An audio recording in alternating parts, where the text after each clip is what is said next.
Ladies and gentlemen, welcome to the Parisian Food Crawl Extravaganza Expedition 2023. There's gonna be croissant. There's gonna be crepes.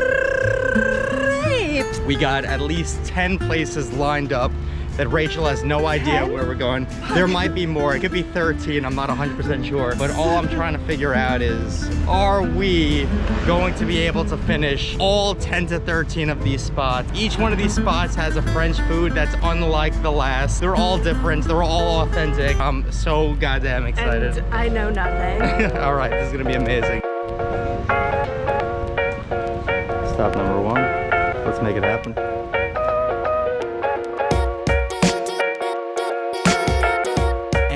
Off. First stop was Petit Versailles du Marais, the perfect little boulangerie in the Les Marais district of Paris.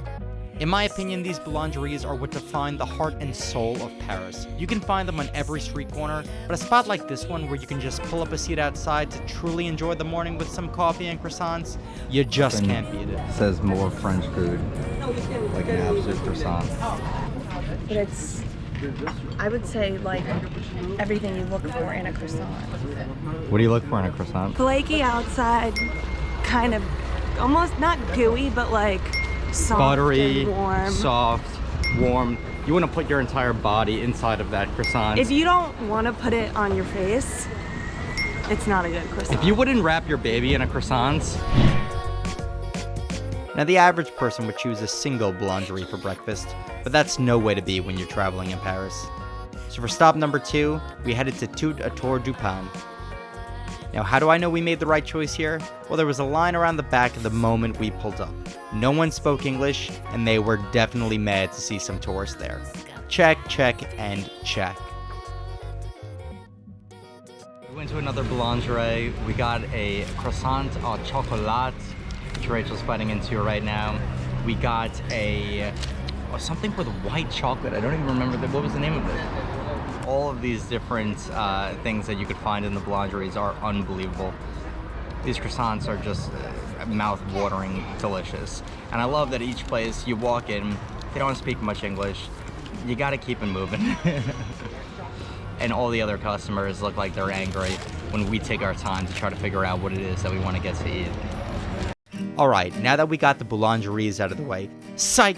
It's time for boulangerie number 3, called Du Pain et Idées.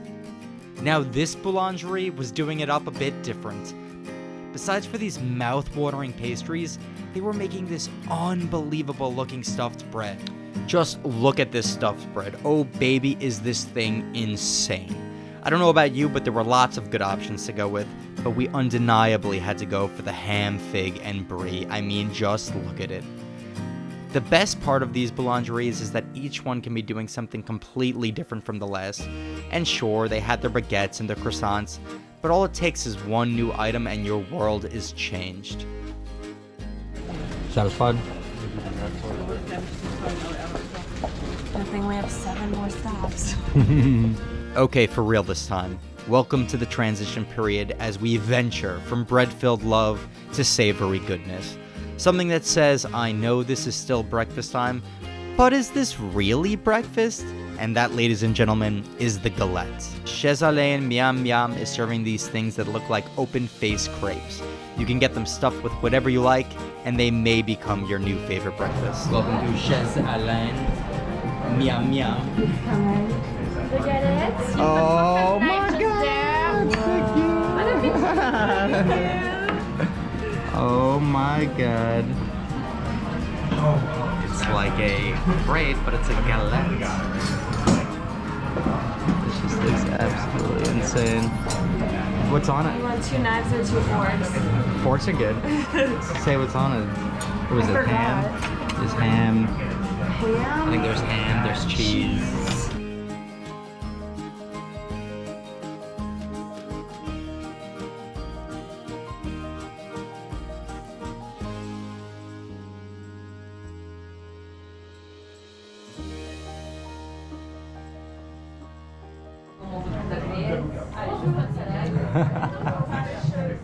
So I was told Miam Miam is what you say, it's like yum yum. That's what it means. Miam, miam. All right, we're about 4 stops in. 4 stops? How many do we have left? I think we're 4 stops in. I would say I'm like a good 60-70% full. I don't hate myself yet, so I could probably do a couple more. But I'm definitely starting to feel it. I'm not stuffed, but I'm definitely full. We're gonna keep it going though. Some people in life like to do dessert after they've had their dinner. Others like dessert after breakfast. And so for our next stop, we couldn't resist the incredible Jean-Paul Hévin. Jean-Paul is a French manufacturer of high-end chocolate with stores in Paris, Japan, Hong Kong, and Taipei. Many of his chocolates have won a number of awards, and being that Rachel is physically and chemically addicted to sweets, we had to go in. Yeah, get whatever you want. One of this, please. Chocolate caramel? Yes, and then one of the super mare. The second we walked in, another customer told us that these were actually the best macarons in all of France. So we obliged and we got the macarons. Dark chocolate ganache. What was inside of it? 70% dark chocolate. That's amazing. That's really good. Oh man. Oh, this is the one with notes of honey. Notes of honey. Better than America. No, you got it, we're splitting it 50-50. Oh wow. That's delicious. Not this one that I'm eating, this one. Won best macaron in France this year. This is like a butterscotch. It's like a salted caramel chocolate. Oh, it's better than the one we just had, definitely. Really? Yeah. If you don't want the whole thing, I'll eat your I'll take a little bite, small bite, small bite. Whoa. You want to know Just right? like a butterscotch. This one, the card said mega chocolate. Mega chocolate. So that's why I got it. That Petit said that it was like an award winner, like best macaron in France this year. Oh, that's some good chocolate. You need to take a bigger bite than that. Take at least half of it. Damn. You have to. That's really good. Oh my god. That was so good. For stop number 6, we headed over to Caractère Cochon. This place is known for its hamon bear and unbelievable slices of cured meats. Outside, the guy who apparently makes the best hamon bear in all of Paris. Well, we're just gonna see if we could get the hamon. And No maybe some bear too. No bear. Just no bread. I mean, look at this shop. Salami's hanging from the wall, the leg dangling from the ceiling. What you don't see is, in that very fridge, we were told that there is a piece of hamon that went for 330 euros per kilogram. And thus there was no doubt in our minds that that was the meat for us.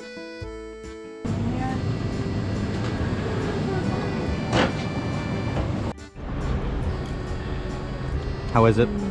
That is good salami.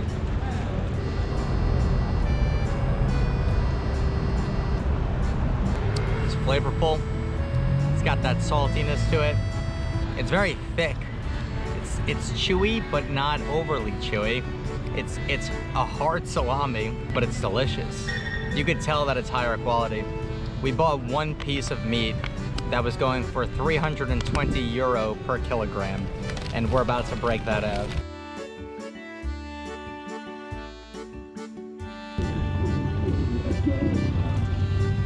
That's crazy. Is it crazy? Well, it's very fatty, so it's hard to say. Well, let me get a piece of the non-fatty. Here it Wait, the is. fat's really good too. Oh wow. Try some with the fat. Oh wow. I mean, definitely really good. That's really good meat. Listen, is it worth 320 euro? Maybe not. But you could taste that that's some real good quality meat. The fact that they were making sandwiches with this is absolutely insane. Can't imagine putting this on an actual, like a ton of slices of this on bread, but unbelievable. Just eat this straight up.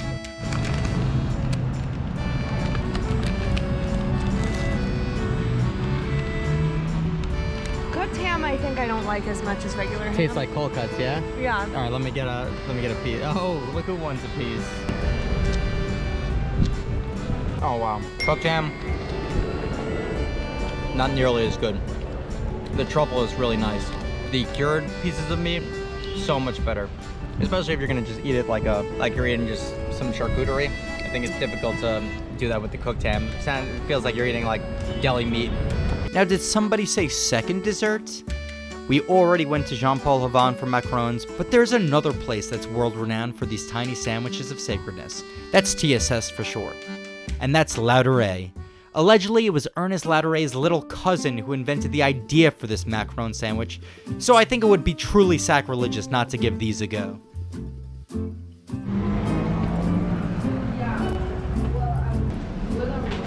Lemon pistachio.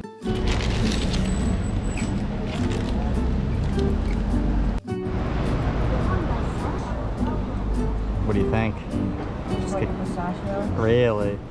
Oh wow, I like it a lot. Oh wow, very fresh. It's like the lemon cream. So bright, so sweet. It's quite nice, very flavorful.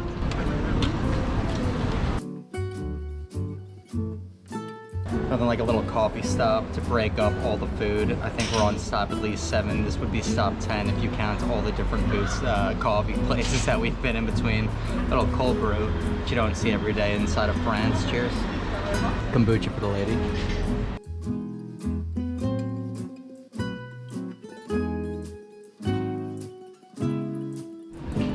Let me see your slice needs.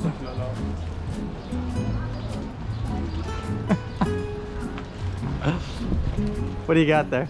Just a bag of ham. Did you go shopping for shoes? Or is it just some charcuterie? Charcuterie. Highly caffeinated, bellies filling up, minds motivated, we made our way to Les Philosophes, a French bistro serving up all the classics from beef bourguignon to duck confit. However, it's the steak tartare that makes this place a must visit. Frederick, say hi. Hi. This is one of the final stops. Just grabbing some wine, saying hi to Frederick. Shall we? Steak tartare.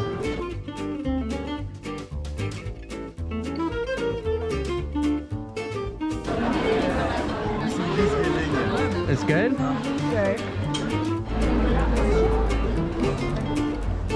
Steak tartare. A food so nice they named it twice. I want to get it with the fry. With another meal under our belts, we were truly left with no other option but to indulge in some more desserts. Now, this wasn't a planned stop on our list, and I've later found out that the company is Belgian-based, but that didn't stop us from sampling a few of our favorite flavors. Sea salt. How's it taste? Really good. Let me have. Salty and delicious. Ready for the biscuit? Can I eat all the top?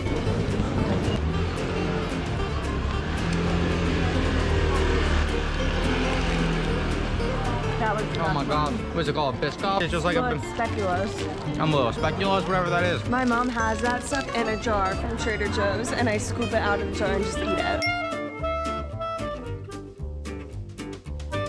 Insane day of food crawling. I think we've hit about 8 or 9 spots. I'm absolutely exhausted. I think I got a little left in me. Might go stop for some cheese. We got an amazing dinner planned as the last stop on the food crawl. So I'm trying to reserve myself so that we can make that one happen. As the afternoon began to tick away, it soon came time for my favorite and most anticipated stop of the day, and that's cheese at the Fromagerie.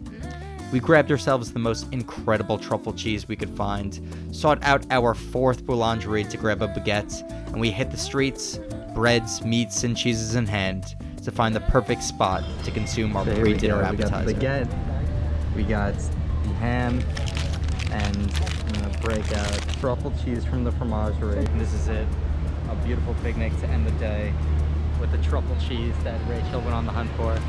We got a little boat sailing next to us. I mean, can't beat it. Let's give everything a try. You want to Give me the cheese. You want to? Let's get a full description. Full description. Intense truffle. Had too intense? Almost too intense. If you didn't love truffle, definitely too intense.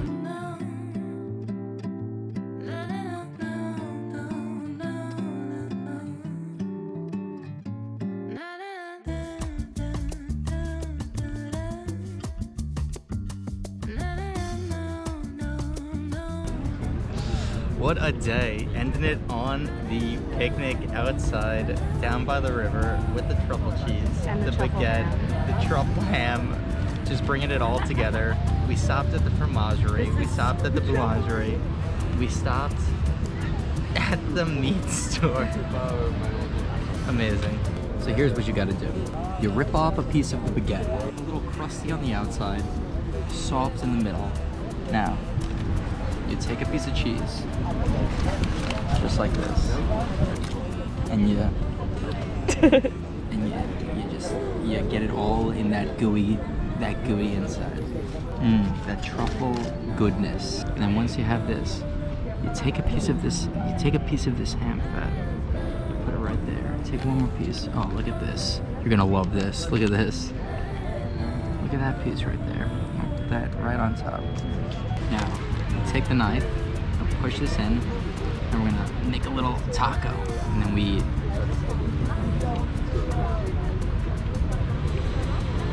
Scrumptious.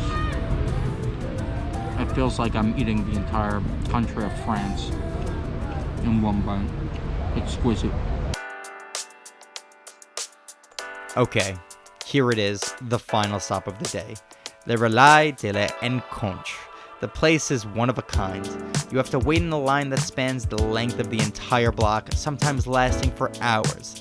We waited for about an hour and a half, but then eventually you sit down and you tell them one thing.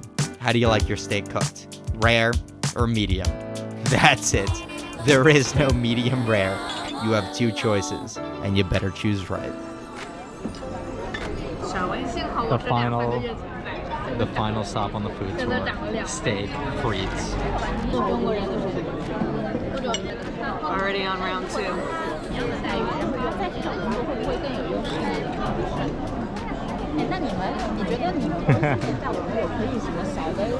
All right, there you have it. An exploration of food in Paris's Le Marais district. We had breads and meats and cheeses, some raw, some cooked. We had breakfast, we had lunch and dinner and dessert, maybe a lot of dessert. Well, I hope this gave you some inspiration for places you can check out on your Parisian food crawl. Be sure to give us a like and subscribe, and let us know what your favorite food spot in Paris is. We'll see you in the next one. Peace.